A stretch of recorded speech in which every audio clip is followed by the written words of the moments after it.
Good morning. Welcome to Who Am I? Glad to have you. If somehow you found your way to listening to this, then I welcome you. I have no idea what's going to come out of my mouth. I've been thinking this morning, though. I want to kind of go a little farther afield. I want to let my mind just spin something and go where it will. But I want to make sure that we understand the frame that we're having this discussion in. That's always the concern. When I invite other people in to have this conversation with me at some point, I just want to make sure that we know what we're talking about, that we're all on the same page before we start, that this foundation has been laid, and then we have a conversation from there about I don't know. Anything without resistance. Just explore this universe in thought. A very cool place to go. And you can tag back in reality and human concerns. You just don't get too hyper material. You allow the free, non-resistant thought to flow. That's the so what is the basic so what I have been doing is I've been trying to do this whole discussion about the nature of reality, the nature of you, who am I, where did we come from, explore the possibility that we might have been genetically modified a couple 100,000 years ago, and what evidence there might be to support that. And then I usually tag in some discussion about how this broader understanding of source energy can lead us out of the wilderness of using fossil fuels, and how our carbon footprint is killing the planet in a lot of different ways. We're poisoning the planet in our search to extract minerals and energy. We are ravaging our own planet. And it's high time we understood who we really were so that we could understand that there really is another way. But we have to understand that there is another way, have faith and expectation about the greater patterns of source energy being able to save us from ourselves, you know. And if we our greater understanding of source energy is also going to bring us to a place where we have control of gravity, so that our transportation systems do not have to be on the surface of the planet. We can pick them up off the surface of the planet. We do not need to invest trillions of dollars in hard infrastructure to carry trucks and trains and automobiles, that kind of thing. And our air transportation, the airplanes are actually clumsy. They're way better ways to get where we need to go. But the beginning consciousness that needs to be there is we need to have a better general understanding of source energy and reality itself. Now, reality itself is a hard one for people because they are so personally vested in their own personal reality that bending thing that the human mind does is hard to subtract out, so that you just see what's there, you know? So we're going to have a little bit of a discussion. I want to just very, very, very, very quickly, without major discussion, lay the foundation, and then I just want to let my mind riff, and whether I want to talk about politics or economics or history or psychology or religion or whatever, I just want it to just come out. So we let's go through my platform, which usually takes me 2 hours. I'd like to do it in, say, 10 or 15 minutes, giving me all the rest of the time to go back in. I can go back into any of the subtopics of the main point of discussion, but I'll just riff the way I want, instead of taking 2 hours to lay out the platform. I have other videos that I've made that do this in way more depth. So it's an experiment. I have no idea whether today will be better than other days, or whether I'm on to something, or whether this is just, let's don't do this anymore. So you are a vibrational being in a vibrational universe. That is the beginning, and that is the absolute truth of your nature as your atomic particles coalesce into being across the event horizon of the 0 point energy field, as it's sort of blinking in and out. And the more momentum there is behind said phenomenon, then you actually have more than just a virtual particle that pops over for just a second, but there's a momentum of this popping over. Actually, this is the kind of discussion I want to give after I've done my regular platform. I want to just talk about it the way I want to talk about it. So this understanding of the new physics tells us that there is an absolute mathematical and geometric relationship between the universe at the quantum level and the universe at the cosmological level. Anybody who imagines that mathematics has not been, that rift has not been bridged, they are not well informed, because it absolutely has been. The mathematics has been done, and there are foundations and people and lots of energy and thought starting to move that direction now, as it compares to us collectively in our 350 trillion, or I don't know how many Americans there are nowadays. There's lots of us, many tens of trillions. There's billions of us on the planet. So compared to how our conventional momentums are still going, yeah, it's a tiny bit. But there's something about the truth. The truth just has a way of coming out, reality favors the truth. You can quote me on that one. That could be actually a very profound statement. I know that there's a lot of people that because the human mind is so plastic, it seems to them that there's a very loose relationship between their thoughts and the reality around them. And actually, let's just dial back. Let's step back a number of steps. We're going to look at this whole thing objectively, because the goal is, when we understand who we are as a species, as individuals, so you got to go, there's 2 prongs to this, and we're emphasizing both of them because they are both divine and important. Your broader perspective, which is your allness characteristic, you as the group, you as the wholeness, the win-win, the all of us together in this, that is an aspect of you it's a data stream level of you, is what it is.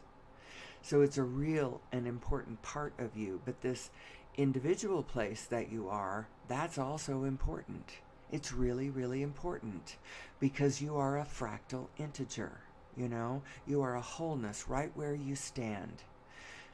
It's all black holes. It's all black holes, all the way up and all the way down. You were made of black holes, living on a black hole, orbiting a black hole, with a cluster of all of us orbiting a bigger black hole, and all of that around the universal black hole, the one of our universe, and then of the multiverse, you get all the way to the black hole that is the wholeness of all. I call that the allness. You get at that level, and that's everything.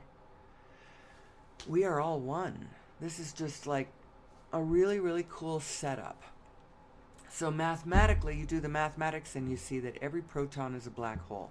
You see that the planets are black holes. You see that, I believe that the planets are black holes. It's certainly they are all made of black holes because every proton is a wholeness. And it's a black hole. You can spell that H or WH. It's a wholeness. WHOLENESS. It's a little integer whole representation of all of the existent mass in all the universe.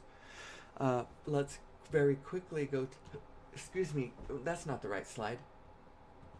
This is the slide that represents the relationship between the Planck field of every proton and all of the protons in the universe. This is from Nassim Haramein's latest paper, and it's not just him. This is the paper. It was published in September. This is the latest one, the first one, I believe, and it was epic. It unified the quantum and cosmological frames, showed the relationship between the fabric of reality, this quantum field that everything is made of, and the cosmological wholeness. Has to be a relationship because the bigness is made up of the smallness, and so there has to be a relationship. Well, there is. That paper was published in 2012. December 12th, 2012, as a matter of fact, and the world didn't move right away. But it's been 12 years, and, 11 years. It is 2024, but early days. As a matter of fact, if anybody wants to know, it is January 10th, 2024. So,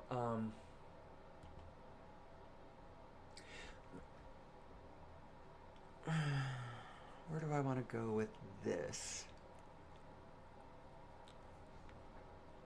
So as I said, our greater understanding of the mechanics of this reality machine that is the universe, how reality is coming into being, how thoughts turn to things, how matter comes into form across the event horizon. Now, I mentioned that it's a vibrational world, and you're a vibrational being because everything is vibration. There isn't anything but vibration because the universe is made of Plancks. That's what the pixels of the universe are. They are Plancks. And what is a Planck? It is a very, very, very, very, very, very, very, very, this could take a while, very, very, very, very, very, very, very small frequency. And the universe around you is made up, think of it as being pixelated. It's pixelated. All of it is pixelated, and those pixels are these little Plancks, and they are dense pack in the field, very, very dense, as a matter of fact. The density level at the Planck, at the density measurement at the Planck level is 10 to the 93. It's really, really, really, really, really, really high. Now, actually, I should inform myself at the density, the matter density at the cosmological level, that's 10 to the minus 33, I think, is what that number is. Very, very, very low. Very, very, very, very, very, this could take a while. Very, very low density.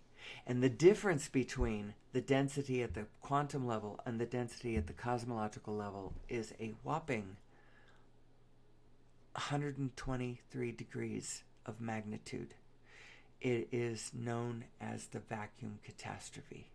It's this they can't sort it from the conventional perspective of reality. But it is sortable. It actually is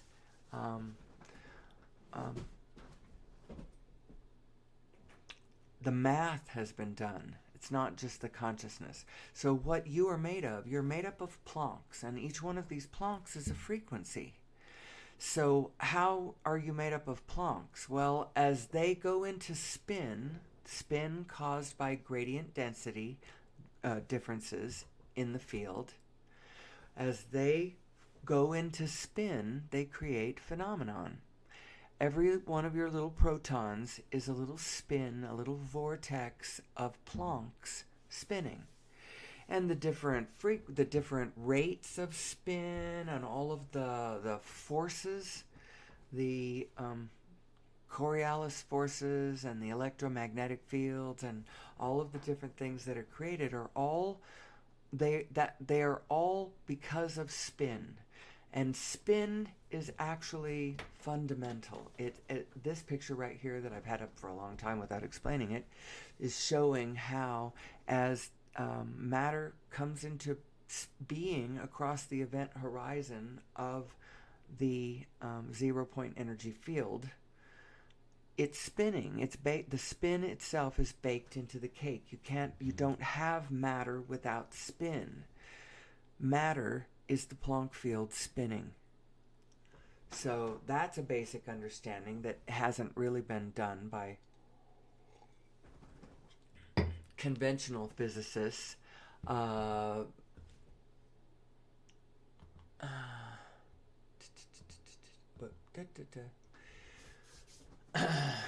another, whatever. So let me get through this really quick. I believe that a better general understanding of source energy in general will lead us to two things. Peace within ourselves, because we will understand who we are. And then peace amongst each other, because as we recognize this source energy aspect, how it's shaped, how it works, how it relates to me, how it brings phenomenon into being, all of that, as my understanding of all of that grows, we are vibrational. Sound is going to have a big deal to do with this. There's all kinds of directions to go. But the very first thing we have to do is believe that it can be done. Believe that we can get away from fossil fuels. And know that it has to be done incrementally. You don't immediately just jump right to, don't push against. There's a lot of people that when you start talking about green energy, they get all huffy puffy. Well, but you can't, you don't jump immediately into action. That's not how you do this. That's not good reality creating. Good reality creating has to do with a hell of a lot of daydreaming with a lot of feeling and thought, think about what you want and how it relates to everything, and how have faith that it can be, and you dream it into place. You just dream it into place. We are dreamers. We are creators. We are powerful dreaming creators, as a matter of fact. Powerful, powerful dreaming creators. But you got to know who we are in order to operate the equipment properly, because otherwise we are well and proper nightmares. And that the reality that we have been creating for the last hundreds of years is really taking yet another tip to the nightmare side, although it all depends on what direction you're looking, because there's an awful lot of wonderful going on. If you could spend 20,000 lifetimes probably just floating around the planet focusing only on the good, and you probably still have time there'd probably be still more time that you could do that. I just made that number up, by the way. But what I'm saying is there is an awful lot of good, but don't let the good going on around us blind us from the wholeness of what we're looking at, because it really could be a lot better. We could help this coherence thing along quite a bit if we better understood who we were. And it will free us from fossil fuels. I promise you it will. But the very first thing is you got to believe that it can. And if you believe that, anytime you believe anything's impossible, it automatically is impossible, even if it wasn't impossible before you believed that.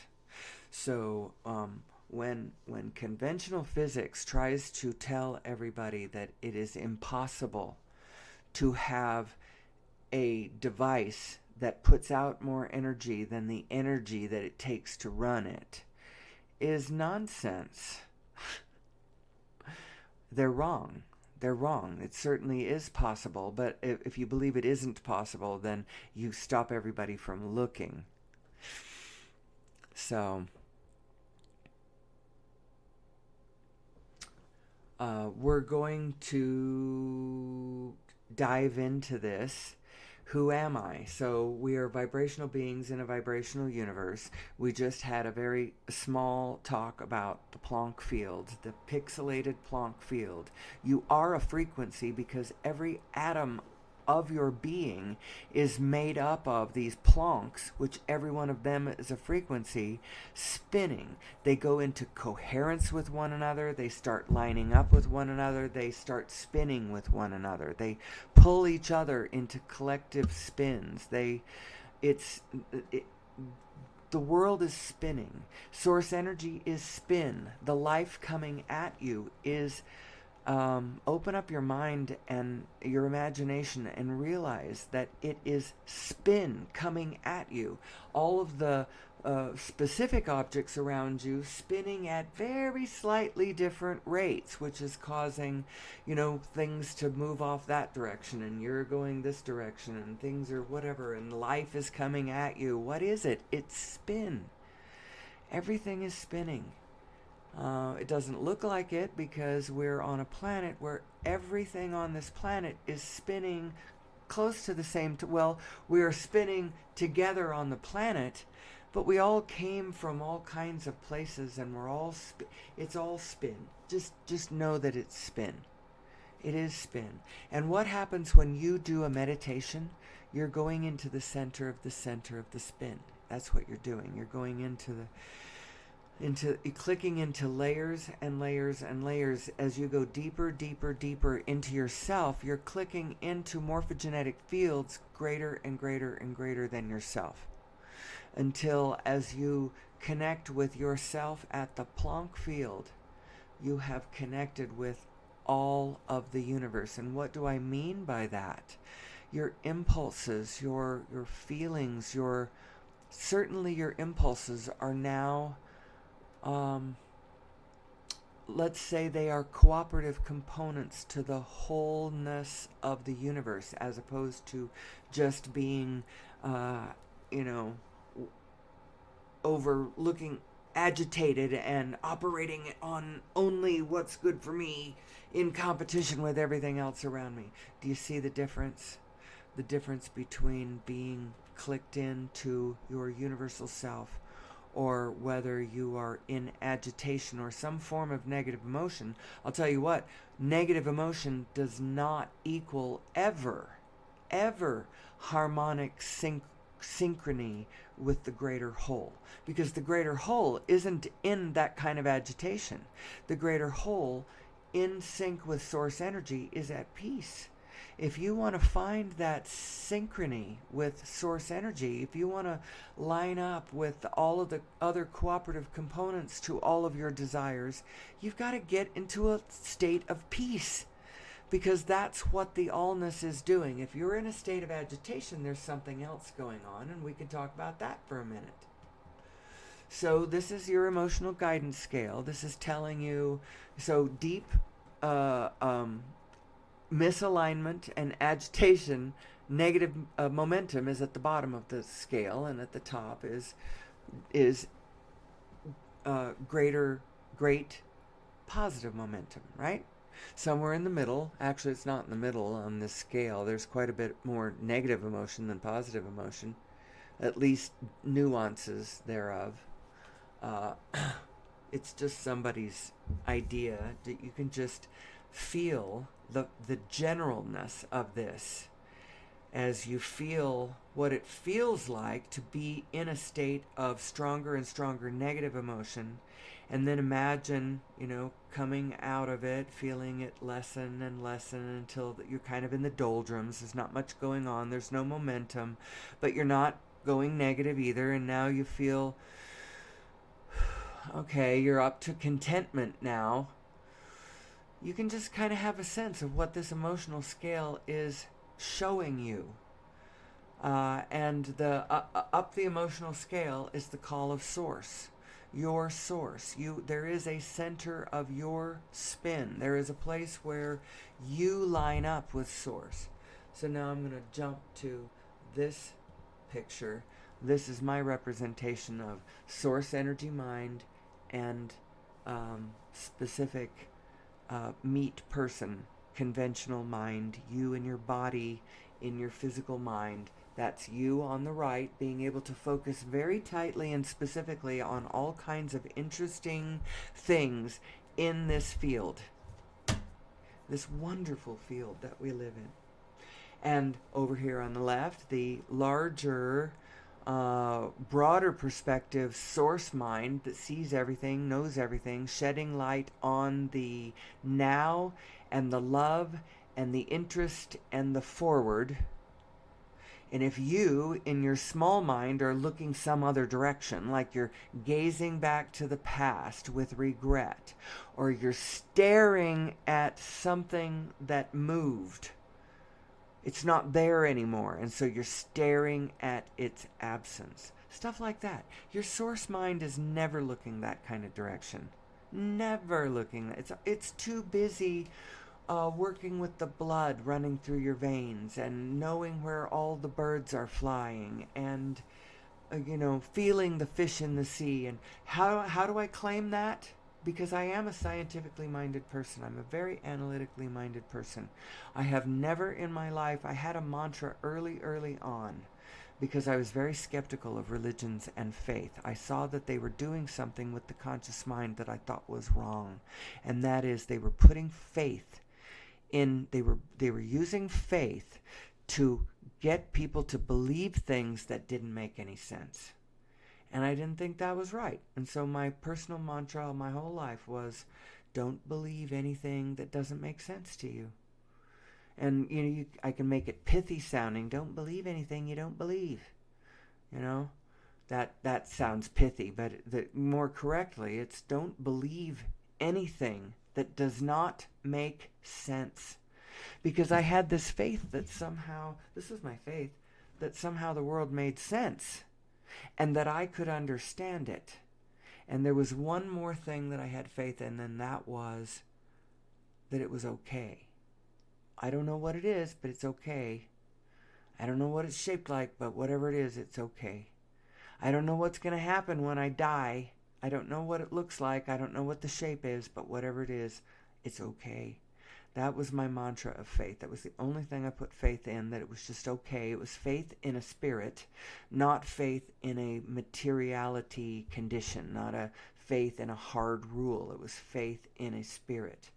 Spirit of this can be understood and life is okay. And don't believe anything that doesn't make any sense to you. And at a much older age, things started clicking into place, and I'm like, oh my God, it does make sense. Oh my God, it does make sense. It's the most beautiful thing. We live in the most amazing universe you could possibly imagine, and the only reason it looks like yuck to a lot of people is because we don't know who we are, and we're acting in way off ways. We're not understanding how the equipment works. Now, right here, this more than just this broader perspective mind and specific physical you mind that this represents. Also, as you look at this picture, you can imagine these two as spinning vortices. Each one is a spinning focal point of, I don't even know how to describe this, but the reason that's important is because you got to line these two up. Your smaller conventional self doesn't live in a world isolated from your broader perspectives knowing. These two work in tandem with one another. They are both you. That source energy aspect of you, that is you. It's not just your inner being. It's you. It's you. You're made of the quantum field. You're made of Planck's. You're made of this morphogenetic plasma that is fluxing the rolling manifestation, if you will. You are the formless, giving rise to the form. That's who you really are. And now I recognize that seems philosophical, but it isn't really. There is a level that is absolute physical truth to you. You are made of the pixels that the rest of the stuff is made of. And all of these pixels they're touching each other, they're communicating with each other, they're passing their information up and down the line. The universe is holographic, and that really matters. That's how come your inner being knows everything, because everything is right there to be known without going anywhere. All of the information of all of the universe is present everywhere. Because the way the information is moving, the way these Plancks are sort of communicating across, it's through an interference pattern as they pass the information of the individual points is uploading to the allness, and the information of the allness, or the whole, is in the jiggle of space-time passing its information down to all the parts. Now your inner being, your vibrational inner being, is that aspect of you that's reading that is in touch with that knows what's true, that knows who you are, where you have come from, what you are all about, what's tripping you up, what's throwing you into negative emotion. It's trying to call you into higher frequencies, into better states of being, because I promise you, states of being are the key to the physical world that you keep trying to make better. Your states of being are your ticket to better success out there in the physical world. You understanding how your inner being, it knows what you want, knows where what you want is, knows how what you want is moving and evolving, and when it's coming around the corner. It's spun off. You shot off a rocket of desire, and it was related to certain objects in the field, and it was related to certain spirits that call to you, and then it went off into its spin, and you went off in your direction, and your inner being knows how all the parts are moving and knows exactly how to flow you right into the rendezvous that mean the most to you, that you care about, how to bring about your wealth, your prosperity, your freedom. Actually, I don't know whether you want wealth, but I do know that you want freedom. Now, many of us in this day and age equate freedom with wealth, because it actually represents, when you have $1 billion, you can call a lot more shots. You are, you can go where you want to go. You can buy those fancy, those yachts. Have you ever been to a really good marina and seen the really good yachts? The ones that are probably registered in the Cayman Islands. The ones with the heliports and the onboard. They might have jet skis, or they might even have little motorboats that are on the yacht that you can lower down into the water, sort of like a monster bus pulling a car along with it, so that you have. Anyway, they're really cool, and they probably cost a lot of money. But if you had a lot of money, you'd be free to even do that. Take it out to your private island and just hang out, and that would be so much fun. Now, that can be your desire, but the fact is that the more your desires line up with the desires of the whole, the more cooperative components that you are going to have in your quest to create that. So if all you want is your own selfish pleasure, then you may or may not have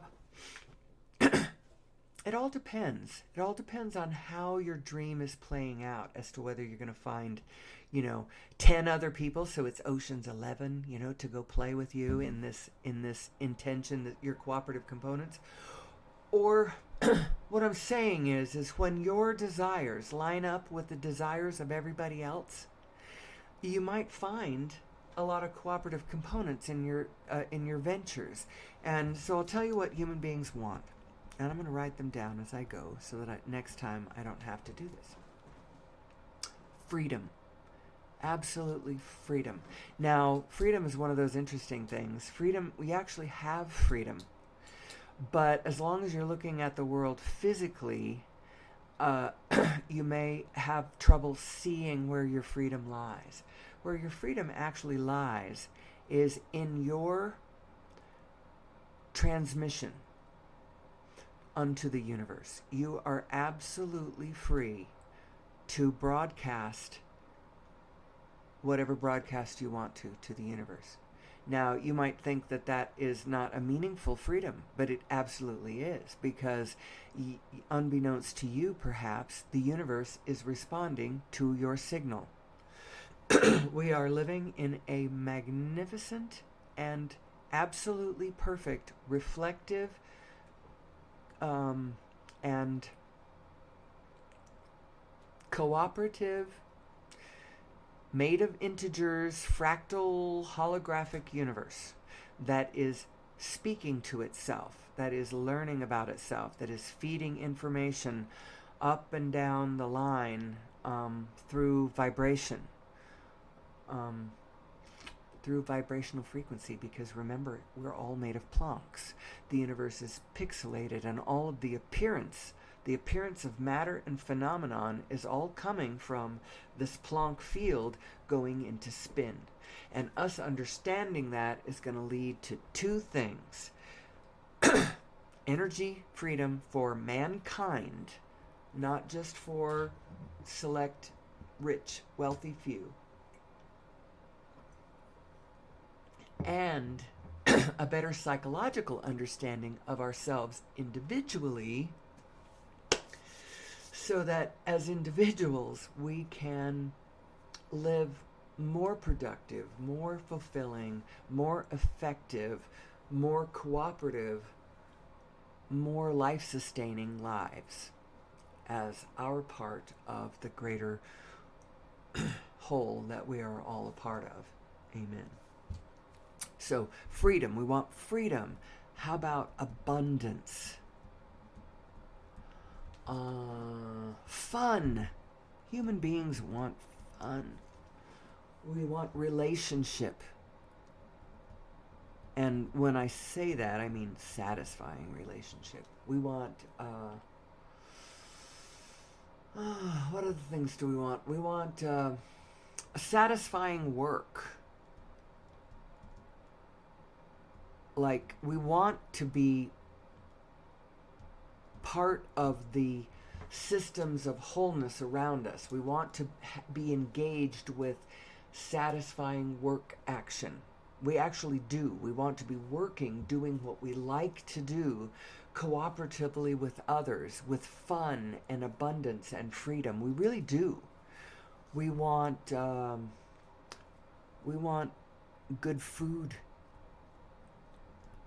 We want comfort. We want beauty.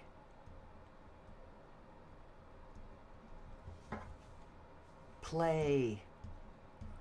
Now, all of these are very general, but all of them pretty clearly lead to very positive emotions. You can feel the forward-moving exhilaration of those emotions. Those are your clear desires.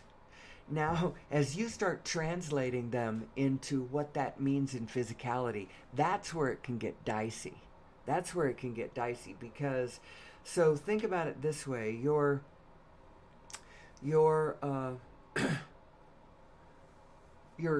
source energy aspect, your inner being, is your impulse. It's your impulse. It's the wick of desire. It's that pull of moving forward, wanting something. wanting to move from here to there, or wanting to go eat that, or wanting to look at something, or wanting to. It's the impulse. The impulse is your soul. Now, this is the tricky place where your soul and your mind come together. That's the point you may need to be working on, or looking at, or rethinking. Re-examining where you've put that faith and how you have organized your consciousness system, because you do have a system of consciousness. It's not just, don't just assume that you know how you work without reading the directions, without thinking about, so you have a consciousness system, and this system is, you've got broader perspective mind, and then you've got specific perspective mind. Those two minds need to be looking at the same thing. They are both you. They are both you. So think of your smaller mind as being your beliefs, your set of beliefs. This is how the world is. This is who I am. This is what's going on around me. This is what the opportunities are. This is how society works. This is just what is. That's your small mind thinking about whatever, and it may or may not be right about stuff. And as a matter of fact, you ought to be more humble about how you think about with that mind, because this mind is very flexible. It can go any direction. It can be absolutely right. It can be absolutely wrong. And both from that mind's perspective, sometimes it's hard to tell, unless you're paying attention to how you feel, which is your other mind. Your other mind is, remember, it's the impulse. It's the one that knows where everything is, knows where what you want is, knows what you want. How does it know what you want? Well, remember, you're a vibrational being in a vibrational universe, and you are a binary system. And every step along your physical trail of your physical life, as you so you are a preferring identification machine too. Preference identification. And as such, this is all very good. It is good that you identify what you prefer.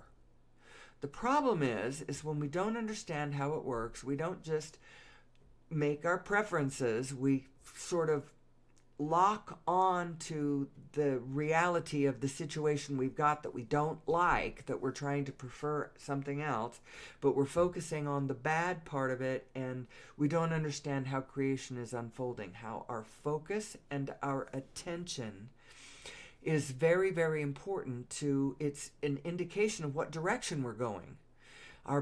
We are beings of light and consciousness, truly at the core. We're encased in bodies, but we're still light moving, and you can tell the direction that you're going by the way you're feeling. So and how you're feeling is coming from the relationship between these two minds.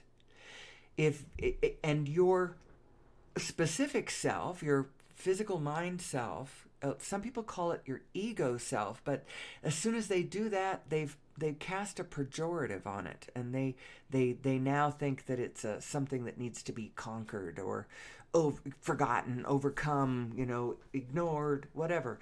Don't diss your ego mind. Your ego mind, just think of it as your physical, specific, conventional mind.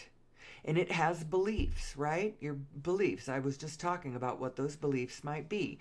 Those beliefs about how the world is. Who am I? How do I function in the world? What's the meaning of my life? How should I be operating? Now, some people, they bring in things like sin and redemption and sacrifice and weird things. We're not going to be talking about that kind of stuff. That, I think you're going to see how come that plays into the picture once you see who we are. And then you're like, oh, look at what we do there. Look at how we just twisted that. So your conventional mind is your beliefs, and your source mind is your impulses. So now, what's your work? You got to get those two beings lined up with one another. You got to believe what you want. You got to find things to want that you can believe that you can have. You need to understand that it is very important for you to get the wick of your desire, the impulse, where you're taking your impulses from, into the vicinity of things you can believe.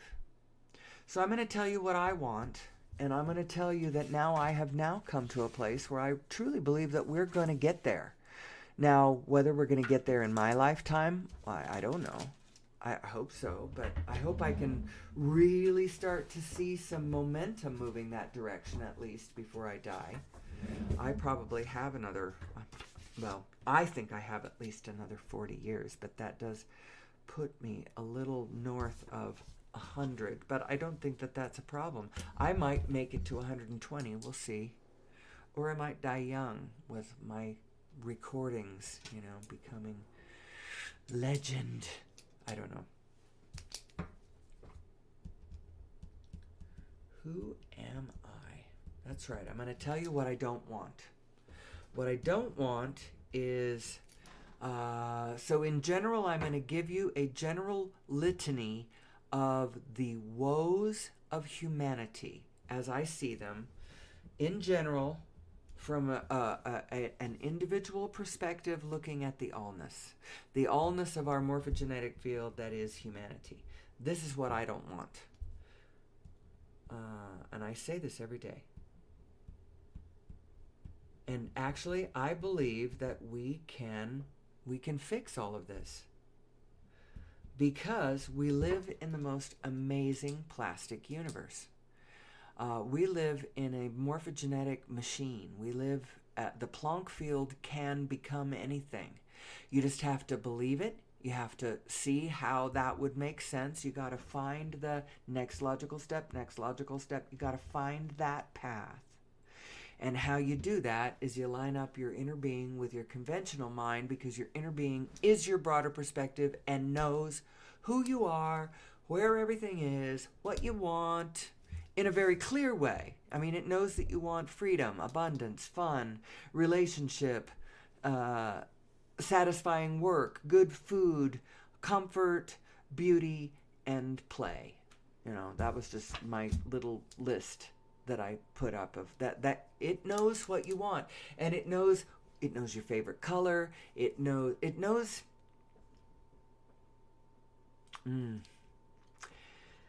Oh, I see something I could go talk about for a minute, but I want to finish this other thing. 6th mass extinction on planet Earth, okay? I don't like that.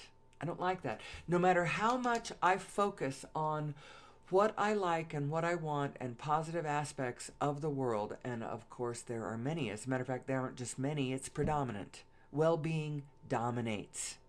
Well-being is so dominant, and things are always working out for us. So even in this litany of woes that I'm going to, sing out here, there is hope. I'm lacing hope all the way through this, because this understanding of source energy is going to get us there. Get us past all the psychological blocks as we, as individuals, begin to understand who we are and how this energy moves and how it works. And then collectively, as humanity, we're going to get past fossil fuels, and we're going to get to the place where we can plug our technologies, and we are very clever and can come up with all kinds of technology. We don't have to plug it into fossil fuel based energy. We can plug it into source energy based. We can plug our plugs directly into the cosmic machinery of the multiverse. So cool. Let's go back to the terrible things going on planet Earth. 6th mass extinction. I do not like this one. I already said that one. How about, I like to think of it that way as opposed to global warming, because, there is actually a cyclical global warming event going on right now, even as we speak. There is one that we can't have no control over and cannot stop. However, the activities of human beings on the planet right now are just exacerbating the shit out of this. And not only that, we're poisoning. The sixth mass extinction of biological diversity upon planet Earth is being caused by human activity of all sorts, however you want to classify it. You know, human activity is causing it, and it's largely being caused by us grubbing around for an energy source, or grubbing around for minerals and elements and stuff, which we would be able to mine the asteroid belt. That the asteroid belt is a planet that blew up, or was hit. Possibly it was hit by, could have been hit by Uranus. I'm not sure. Uranus is acting funny. It's knocked on its side. It's spinning the wrong. It's tilted the wrong way. It's not tilted the way the rest of the solar system is. Something happened there, and then that asteroid belt was a larger object, much like a planet-sized object that is now smithereens in its former orbit right there. And so something happened in the solar system. It's real easy to see that it did. So once we conquer gravity and have all of the energy that we need to operate our, I don't want to call them UFOs because they aren't going to be unidentified at that point, our flying saucers, our UFO type flying machines, we can go out to the asteroid belt and mine that for rare minerals. We don't have to fight each other over Afghanistan or, whatever it is that we're doing out on the planet right now. Every single one of our problems could be solved. Let me keep going with our problems.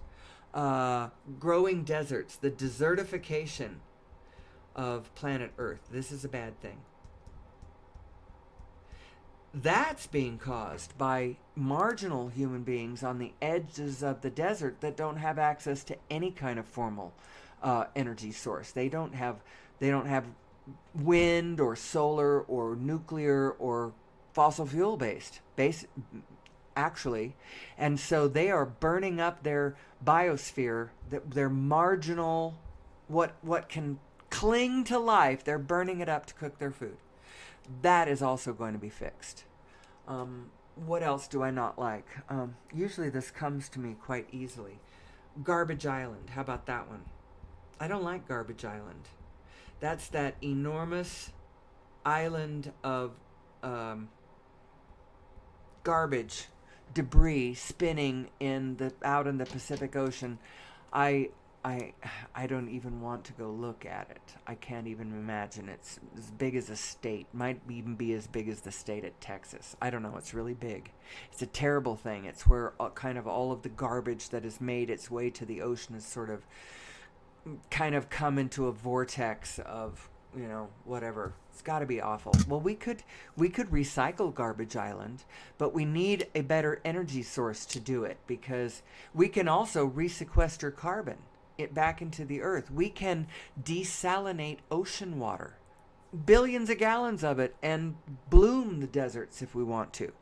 But we have to have a better energy source, and so we need to start working on freeing ourselves from fossil fuels, because this is not sustainable. It's not sustainable.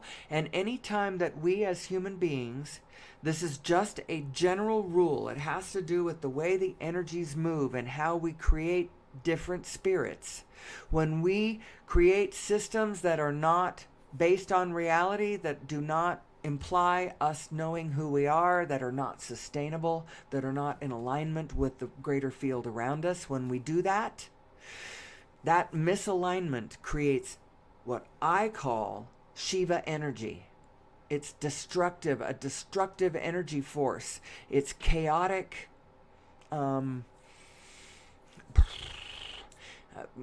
It's that's created in the field, and people, human beings that are in a negative state of being, start resonating with this greater field of this greater vortex of chaos and this Shiva energy, and then they circle around and bang, bang, bang, knock down the unsustainable. What's the answer to that? Well, it isn't punishing those awful people for carrying that Shiva energy, throw them in jail. We'll crack down on those troublemakers. No, you won't. No, you won't, because you're not understanding the greater field. It's a field phenomenon, and you can't defy the quantum field. It is what it is. What you can do is you can understand what would be sustainable, what is alignment, and build your systems in alignment with reality, in alignment with who we really are and how it really comes to be, and what's sustainable, life sustainable to the greater morphogenetic field of the biosphere around us, you know? And then we wouldn't create that Shiva energy, and then no human being would be carrying that Shiva energy with the bombs and the destruction that goes with it. I believe that this understanding is ultimately the understanding to all things. This will lead us out of the wilderness, people. This will lead us out of the wilderness. Who am I? Who am I? Who am I? And how does this work? Let's see, what else do I need to... I can kind of show all my slides, my 4 general states. This is how you pull out from a negative. And know that it really is important to get your freaking eyes off of the condition that is giving you so much trouble. Get your eyes off of the physical condition, because there is so much more to this picture than just the apparition of the physical condition right where you are. First of all, imagine that what there is all that has ever been, and all that is going on right now, and all that we are becoming. I mean, there's so much more to think about than just the configuration of the specific molecules in your immediate vicinity, right? Get your mind off of those for just a minute. And especially get your eyes off of the absence of something. So it's like Abraham says, every subject is it's like 2 subjects. Every subject is 2 subjects. Like a stick with 2 ends, and on one end of the stick is the presence of it, and on the other end of the stick is the absence of it. So get your eyes off of the absence of things, for one thing. There's plenty of wonderful things to look at. Quit looking at what's not there and letting that make you sad. Whether it's someone who used to be in your life who isn't there anymore for whatever reason. They left or they died, you know, or they left or they died. One of the two. And you're staring at where they used to be, and it's making you sad. It's making you crazy. You're looking at the bed that they used to sleep in, you know, the empty bed next to you, or down the hall because it's a child, or whatever. You're staring at the wrong end of the stick. It has to do with frequencies. You can feel the different ends of the stick. Now, I promise you that your loved one, if they have passed, now if they're still alive, then I don't know why they left, and I don't know why you feel bad about it. So there's all kinds of different ways to look at this. But say if they died, I promise you they didn't... No, I promise you they don't want you to be staring at their absence and making yourself sad. That's not what they want you to do. However, they recognize that you're doing that because you don't know who you are. You don't know that your loved one is still here. They are still broadcasting their frequency. They are still part of the whole holographic allness that you are a part of. They are aware of you. You're just not aware of them because you are still in your flesh, your mind of flesh. And we aren't taught how to think correctly, how to actually add in what reality actually is. We're taught... What's funny is right now on planet Earth, we are taught like this superstitious nonsense from a jillion different directions, all of them kind of carrying glints and whispers of and echoes of aspects of the truth of the situation, you know, but none of it a coherent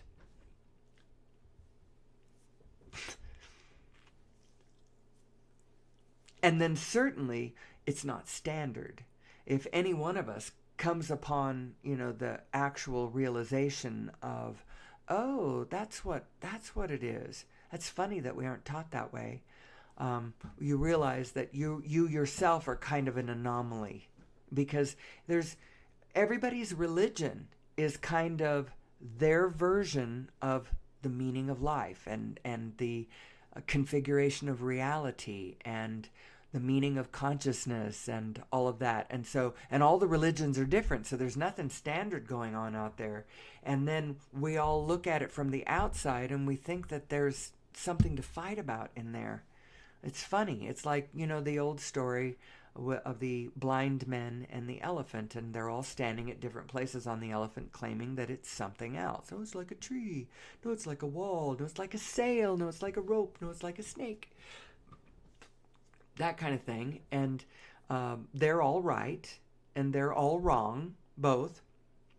And the ridiculousness of if they all started fighting about that, that kind of gives you a sort of a view of what human beings do sometimes.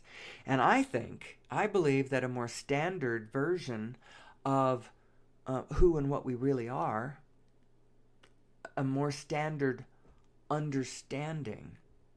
But everybody's got to come to it individually. I'm not talking about lockstep and groupthink. I'm talking about just a couple of little pieces of information that you add in to everything else that you have, and then go with that from wherever you are. You call your shots. You remember. Do I want to go with this? Because I put on this slide and then didn't ever say anything about it. If you're in a specific negative, go to the general negative.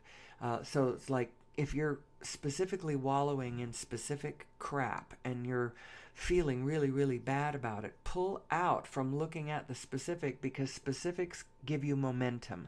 Generals, going to the general is like putting on the brakes to momentum.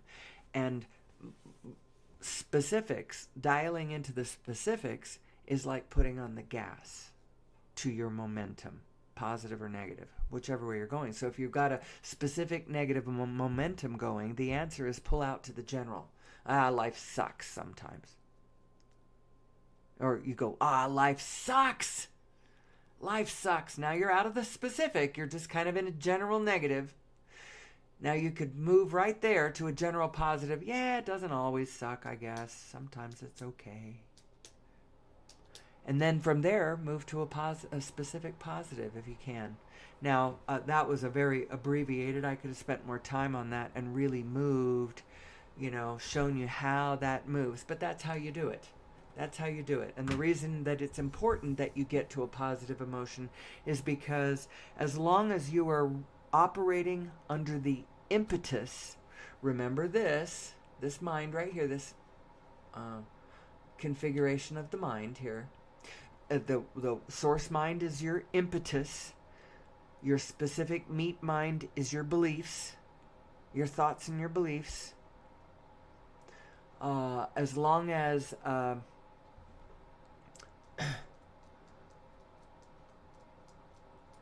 so your source mind is never, ever, ever, ever negative. It's never negative. Oh, shoot.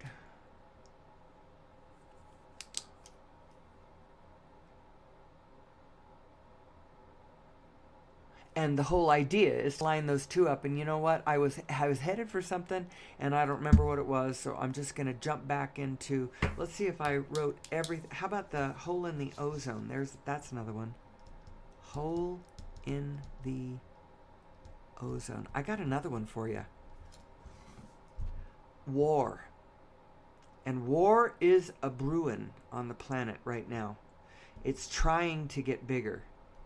It's trying to become World War III. And as a matter of fact, had this happened last century, it already would be World War III. Stuff going on between Vladimir Putin and the Ukraine, and stuff going on in the Middle East. All of that stuff, all of that is a result of us quarreling and squabbling over scarce commodities, scarce resources. We're living in a paradigm of scarcity, but we actually exist in a field of potential limitless abundance. So we need to turn the ship around. We need to turn the ship around. The only reason that Vladimir Putin has the power that he has is because he controls oil fields. This all comes back to, we need to get off fossil fuels. We need to understand source energy so that we can get off of fossil fuels. It needs to be our intention. We can state our intentions in all kinds of ways. I know that there's a lot of people working in the fossil fuel industry whose immediate knee-jerk reaction to that thought is going to be, oh my God, what's going to happen to my job? But you don't have to think about it that way.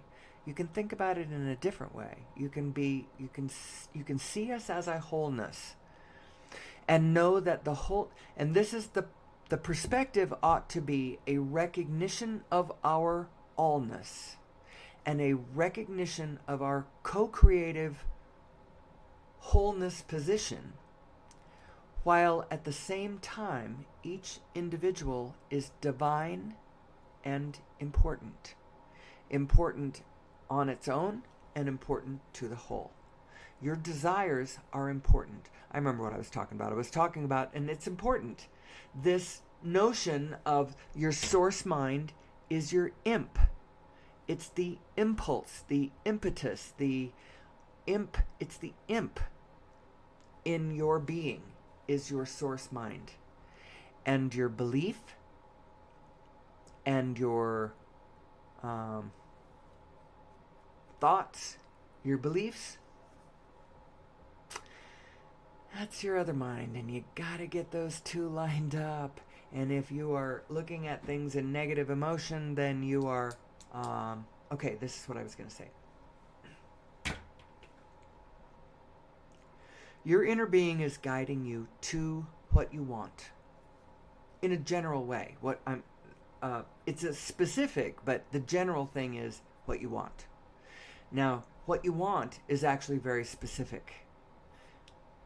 You and your physical body have declared what you like, the kinds of things you like, the kinds of music that you like, the colors that you like, the kind of momentum that you like or do not like, the kinds of activities that the kinds of people, the kinds of identity, how you identify yourself and what you like and what floats your boat. You have been identifying that all your life. And your inner being, your vibrational aspect, has been recording that in a funny way. As a matter of fact, not only has it been recording all of your preferences, your inner being, that's basically what your inner being is this recording of your preferences. Your recording of all of what you love, all of what you care about, all of what means anything to you. That's what your inner being is. That it's that recording of all of the meaning of everything, what you care about, what you like, what you want. That's what your inner being is. It's that record. And now it's trying to lead you to, it's trying to give you this feedback, boomerang kind of feedback, so that you can bounce off of it and move out into the field directly to the physical reality representation of that desire. I kind of constructed that out. I've never said that in that way before. But that's what your inner being is doing. And how does it do it? through emotional signals, through emotions that are coming to. The reason that you feel emotion is because of frequencies. Your inner being is broadcasting a particular kind of frequency. Peace, cooperation. It's the allness channel. It's coming from a particular kind of frequency. When you take thoughts that do not resonate with what your inner being knows to be true about who you are, about what others are, about what the wholeness of this situation that we find ourselves in, when you take thoughts that don't resonate with your inner being, then you feel negative emotion. And so this is what your emotions are telling you. When you feel negative emotion, if you continue to act, you are moving now 180 degrees in the opposite direction of what you want. Just know that. Just know that. You can do that for a minute without it really causing a great deal of harm. But if you continue to insist on acting under the impetus of negative emotion, you're thumbing your nose at what your inner being is trying to tell you about where you are, who you are, what you want, and where what you want is.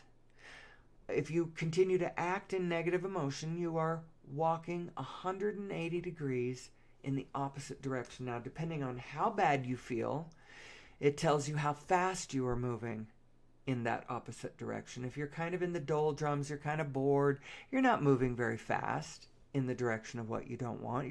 You are moving in the direction of what you don't want, but you're not moving very fast. So if you get a grip on yourself and pull yourself back into positive emotion, you won't really cause much of a physical mess that you have to clean up. My advice to any and all people is, when you are in the grip of a negative emotion, I would say, sit on your hands. Do something to help it pass. Get yourself into a higher frequency and then decide what you're going to do. Then act. Do not act from negative emotion, because you will be romping slowly or quickly off in the opposite direction of what you truly want. And how do I know what you truly want? I don't know what you truly want, but your inner being does, and your inner being is the one that's giving you the guidance. And if you're acting under the impetus of negative emotion, you are ignoring that guidance. You are not understanding who you are. And from that position, the world can look like a very dark and impersonal place. A place that doesn't care, that can allow the evil to get very, very painful and wicked indeed. You've got to understand that the stakes in this game are very, very high. And last century, we discovered, I just thought of another word. We discovered just how bad it can get when we do not know who we are. First of all, I'm going to tell you right now, there is no us and them. There is no villain. There is no villain. There is no heroes conquering the villains. We are a morphogenetic oneness. We are a single pattern on this planet. There is no us and them. There is only us. Us and this proclivity that we have to follow certain patterns. And we do some of it because it's quantum phenomenon. One of the spectacular quantum phenomenon that happens in the field, in the psychic field of humanity, is authoritarian psychosis. That is a pattern that keeps rising in the field, and it can get extremely bad. And when we as human beings all kind of agree on an us and them scenario, and then focus collectively from a negative standpoint and blame each other for things, and then act out of that anger, fear, and hatred, well, that equals world wars. That's what World Wars One and Two were about. They were about other things too. They were also about breaking us out of a kind of rigidity that we get. That it's sort of a rigidity that we get about forms.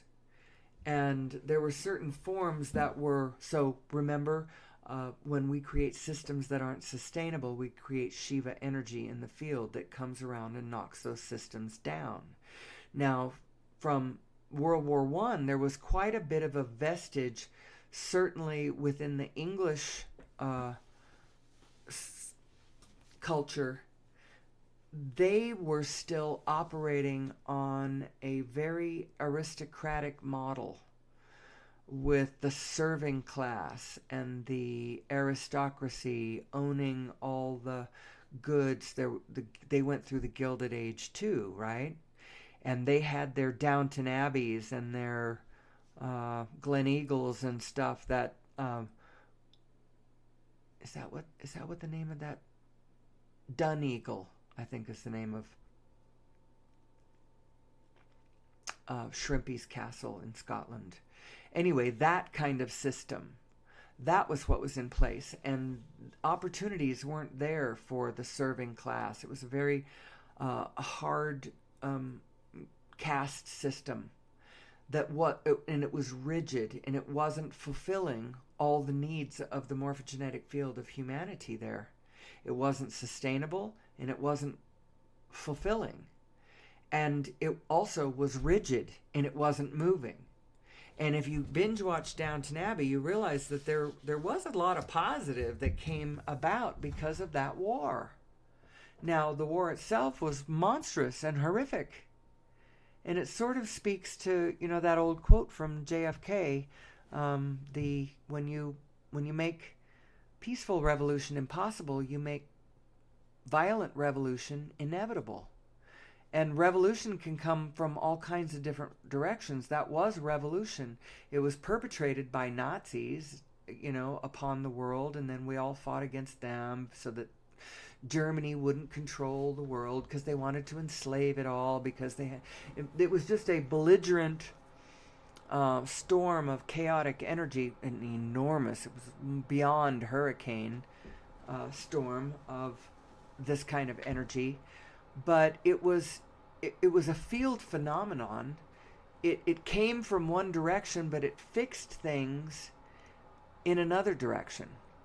It's just sort of general energies moving. Just know that collectively, as humanity, when we build things that are not sustainable and not sustaining to the greatest part of our morphogenetic field, well, actually, to all of our morphogenetic field, we create the Shiva energy. When it's large parts of us that are not fulfilled by the systems that we create, then that Shiva energy gets really large. And it starts, the January 6th insurrection was a chaotic storm of this Shiva energy. The United States government and the systems in place right now aren't doing it for everyone. And what they are doing, they're doing in a very unsustainable way. And we all know it. And it's causing unrest in the field. And that unrest starts to starts to glom together into storms of chaos. And we're just going to keep getting that. This is how you create demons. How do you still those demons? How do you quiet them? How do you put them back in their caves under the magical land of Xanth? How do you do that? Well, you have to soothe them back into order. You've got to quiet them. You've got to... Who am I? How does this work? So this seems to be a good place to put this in. This is my little cymatic pattern bit. And the reason I bring this forward is because you've got to understand that we do live in a vibrational universe. And the vibration that happens in the field is the precursor to the rolling manifestation that then, so the vibration comes first, and then it becomes physical manifestation, right? The vibration comes first, physical manifestation follows. Now what this is, these are cymatic patterns. They are created, these are digital cymatic patterns created somehow through some sort of digital device. They're piping different frequencies through this digital device and seeing the representation of that frequency in form. Beautiful, beautiful. There's no resistance in these. So beautiful, all these patterns. So now look at this one. This one is a different kind of cymatic pattern. This was how cymatics was originally studied and originally invented or noticed, or I don't know how you want to put that word. So Hans Jenny is the guy who first invented this field of study, how vibration and form relates, how. So he would take a metal plate, and in this case it looks like they've used a black one so that for higher visibility, and some kind of a light granular medium spread out on the black plate, and then you pipe a frequency through it and it forms a pattern. And you pipe a different frequency through it and it forms a different pattern. And you raise the frequency and it forms more and more complex patterns. And as that frequency raises, the pattern supported by the old frequency starts to dissolve. And the pattern form coming into being on the wings of the new frequency, it's becoming, right? Now, in between those two frequencies, there is a moment where it doesn't really look like either one of them. It looks kind of like chaos, because the old pattern's going away and the new pattern hasn't quite come into form yet. And if you get where I'm going with this, if you in this world are focusing on vibrational patterns that are on their way out, maybe your livelihood is you've built an empire making buggy whips. And buggies are starting to be less and less around because these new things called cars are way cooler, and everybody's starting to drive those, and you don't need a buggy whip for them. And so I don't know how I'm going to keep supporting my fine home and my lifestyle that I have become accustomed to, because buggy whips aren't going to be a thing anymore. They're still kind of a thing right this moment, but they're on the way out. So think about that. Where is your livelihood coming from? Is it coming from a form that is becoming or one that is begoing? Interesting question. That will determine whether you're feeling nervous about the world or whether you're excited and can't wait to get going, get started, get your teeth into something. Or whether you get up every morning dreading. Maybe you're one of those oil billionaires. Maybe you're one of those people that has $80 billion in the bank, all based on fossil fuels.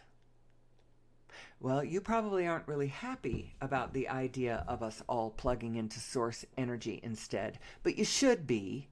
You should be, because honestly, the picture that I'm drawing, the future that we have when we plug into source energy is going to be so bright and so delightful, so filled with abundance and play. And I know what human beings really want to do. They want to fly around the world and visit each other, because that's fun. We want to taste each other's food. We want to look at each other's fashion, and we want to buy souvenirs and take them back home. and collect them. We want to collect friends. We want to collect recipes. We want to build more and more fun amusement parks and botanical gardens, and we want to heal this planet. We want to garden this planet. We want to live. We want to be free. As individuals, we all want to be free.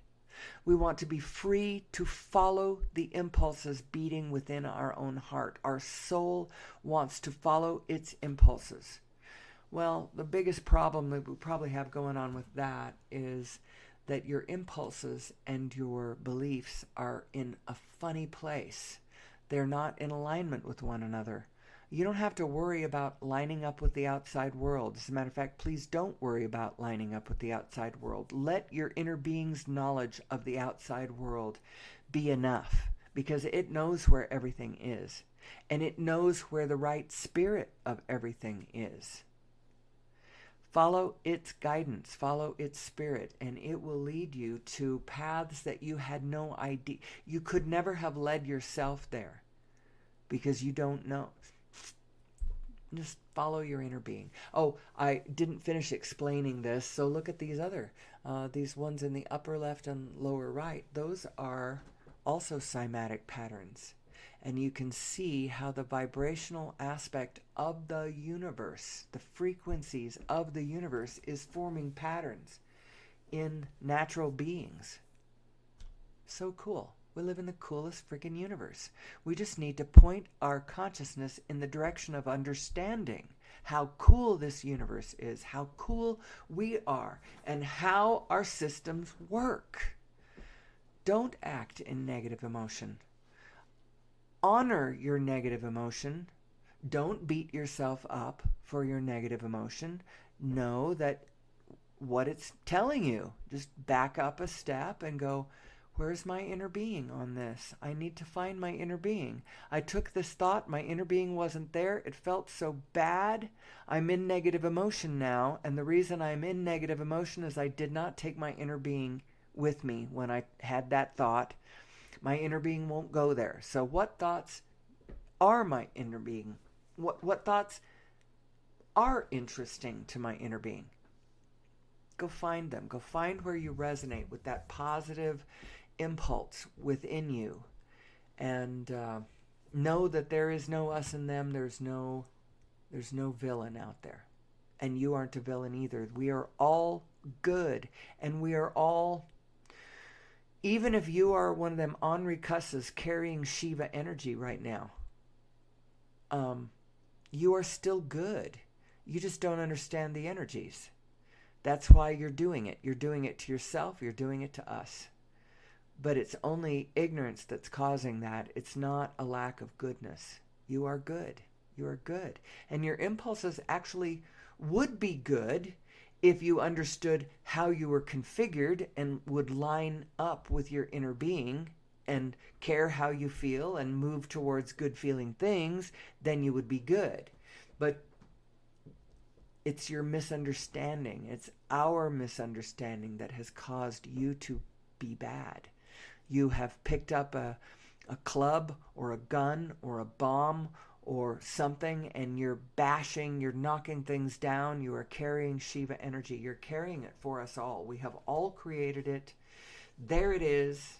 We're all going to be dealing with it until all of us understand. So here, this is the 5 kleshas. They are from Buddhist philosophy. They are considered to be the root cause of all suffering.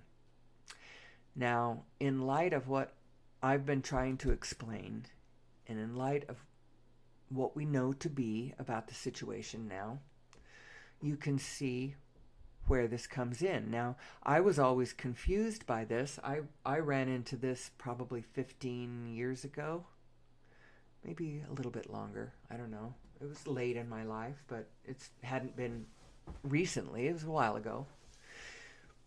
What bothers me about this is that this seems to be implying that the world around you is an illusion. It isn't an illusion. It really is there. But what it is and how it is possibly different from what you're imagining it to be. It's not an illusion. It's really there. But if you don't know what about it is real and who you are and how it all functions, if you don't understand the meaning of your own negative emotions, then fear, so that's where that being afraid of the unreal and recoiling from it, that's where that comes in. Identifying with an imaginary self. Personally, I interpret this klesha as being more overly identifying with your expirational self, your meat self, that part of you that is gonna die. You overly identify with that and don't realize that you are the pixels, you are the quantum field, you are the Plancks becoming anything that can be imagined. When you aren't identifying with your source self, but only identifying with that your probe self, that aspect of you that is very expirational, you get very nervous. Meat is not safe in this world. Terrible things can happen to meat.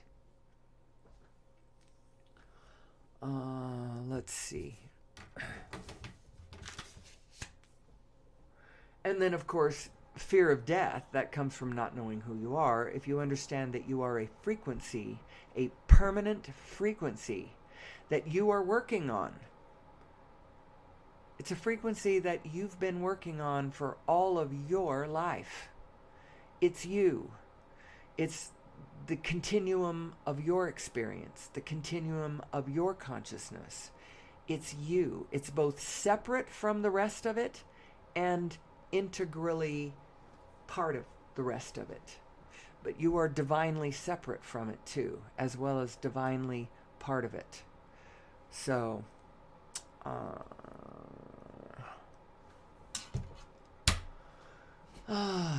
one last thing. It's a big kind of last thing. I hadn't decided whether I always needed to bring this part into the... so this is the configuration of your specific expirational side, right? This is the system as those people who study physicality will tell you this is your physical system. This is what it looks like from the meat side of the equation. You have all of the lower parts of your brain that you were before you were a human being. You still have. It's not like you passed those in and said, here's my mammalian brain. I'm checking that in. Now give me my human brain. Your human brain is a composite of what you were. It's an addition.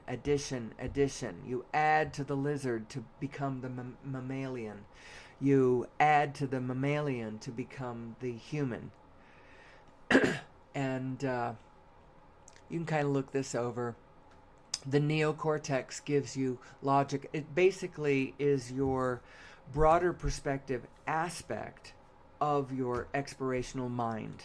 This is that mind that can see past the hormonal impulses that are just telling you, protect the baby, Actually, those hormonal impulses telling you to care about the baby and care for it until it can care for itself, that's coming to those mammals in the form of love. I'm sure of it. Mama squirrel loves her babies. Mama cow loves her baby. That's how the universe does it. It's love. And human beings absolutely are not the only ones who feel it. What makes us different is just this control of emotions aspect, this ability to step back from the situation and see it from a much broader perspective. And then our emotions actually, from this perspective, have a great deal more ability to sing. They can resonate so that when we link up with our inner being, oh my gosh, our positive emotions just can soar. And when we get into the depths of our negative emotions, we can just rut around in the garbage so deeply. There's no end. There's no bottom to every rat. Every rat hole is bottomless. Let's put it that way. So what this tells me is that our configuration, based on Abraham's steps of creation, step 1, life causes you to ask. Those rockets of desire, your inner being marks what you wanted and marks how it relates to the physicality of the field right now and as it's moving. That's how come your inner being knows where everything is right now, knows where what you want is right now. And now, and now, and now, and now, and now, because it is in concert, in contact with that holographic aspect of the quantum field. That's how it works. So, this is your meat mind, your configuration of your meat mind. Turns out that neocortex, 76% of the volume of that neocortex is coming from human chromosome number 2. And this is very interesting. Human chromosome number 2 is a fused chromosome. It looks very suspicious to me. This looks like we are genetically modified. Because this configuration, this human chromosome number 2, which gives us our neocortex, it makes us human. Geneticists, here, I'm going to move that a little bit. No, that's not what I want to do. This way. Up. This article was written in 1991 by some geneticists that just did the sequencing, the genetic sequencing on human chromosome number 2, and then identifying all of the components on both sides of what appears to be, so there's this telomere material in the middle of human chromosome number 2. Shouldn't be there. Telomere is, by its very nature, by its definition, it is outside material. It's like the outside ends of the chromosome, so that when it copies through, when the cell divides, and so that genetic material has to copy itself.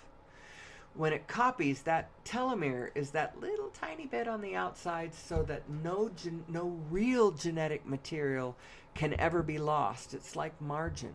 And when that telomere is gone, every time that cell divides, a little bit of that telomere is lost. Unless you're doing things, there are things that cause that telomere to replenish itself. States of peace and gratitude and positive states of mind have a great deal to do with that telomere renewing itself. But in any case, it shouldn't be in the middle. But there it is in the middle, and then there's a certain sequence of the genetic material on both sides of that, and these geneticists analyzed it, and this is what they concluded.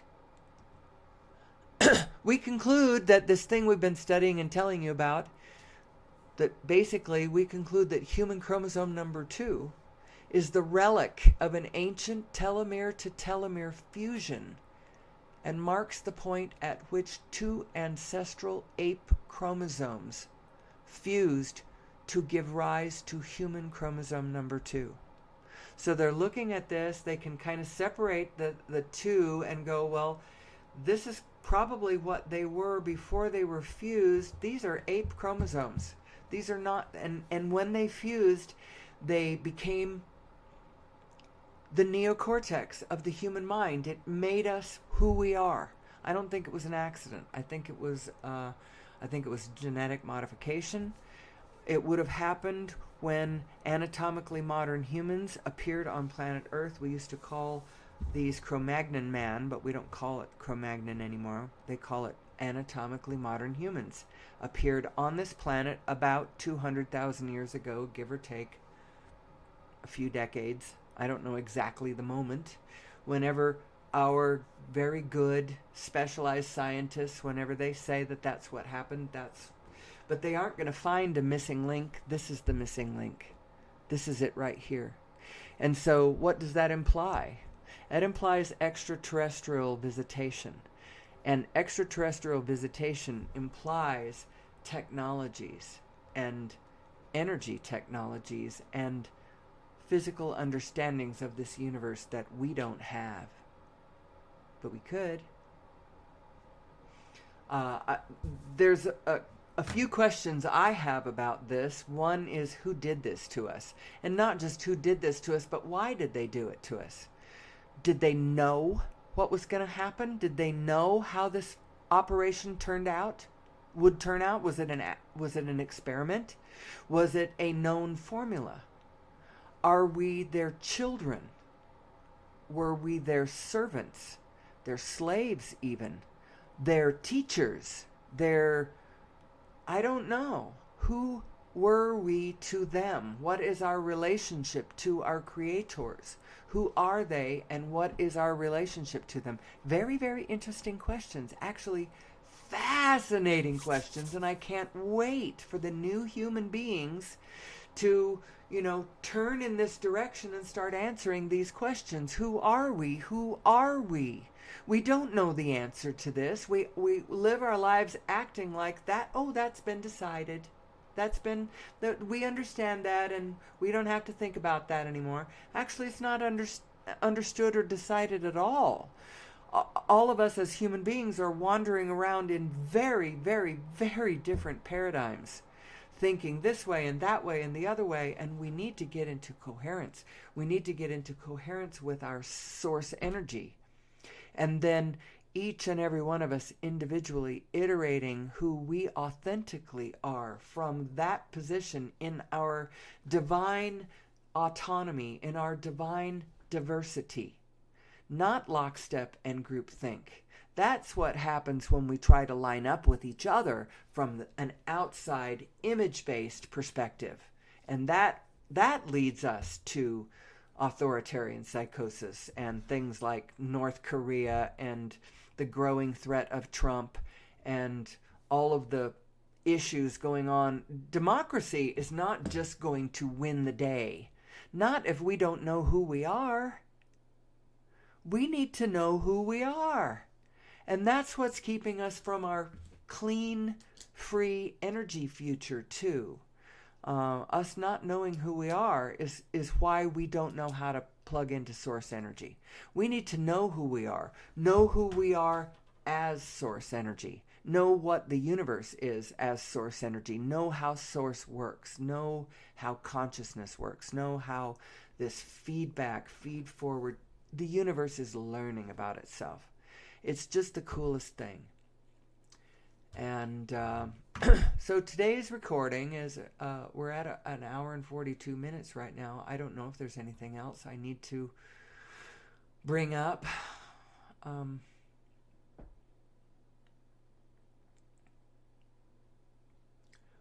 I could do one more thing. I did it yesterday. I don't want to do it every day because that will get old, especially if anybody starts listening to me every day. But I'm going to tell you the Kafka and the doll story because it is a beautiful illustration of how love and the universe works and how the forms are not what matter. That the spirit matters. The spirit is what's mattering, literally mattering. It's creating matter from the vibration of spirit. And so the important thing is pay attention to the spirit of it, and then as the form becomes, its spirit will be proper.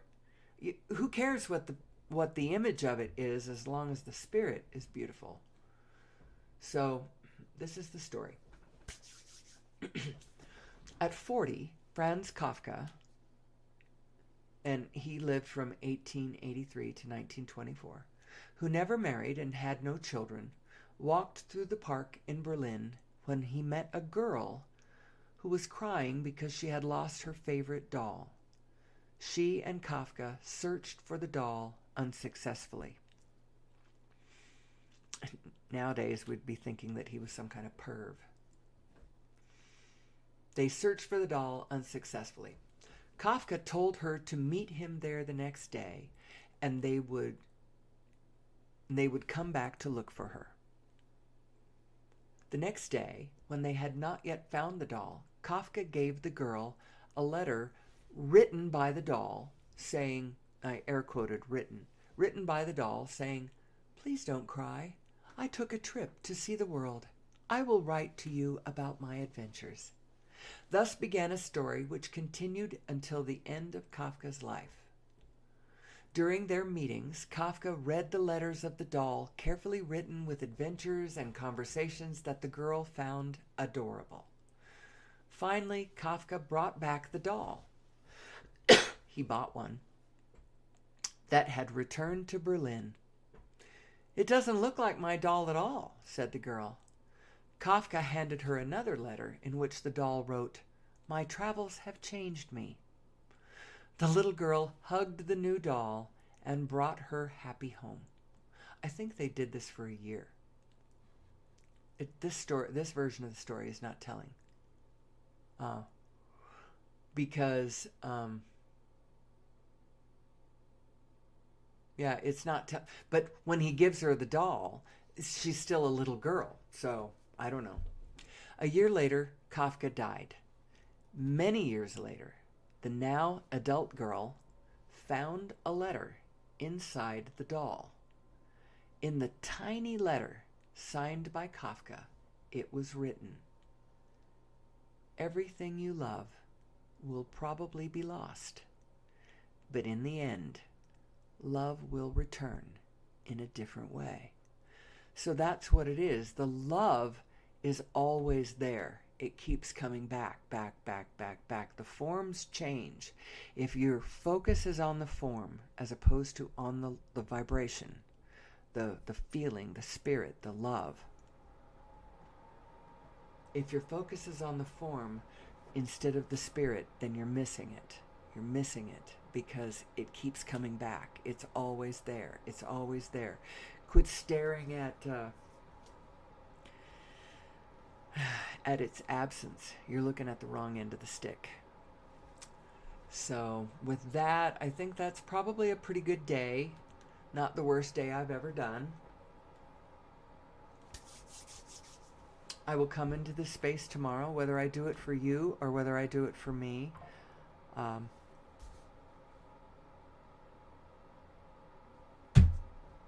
Doesn't matter in a way. I'll be back. And so until then, you do the best you can. There is great love here for you.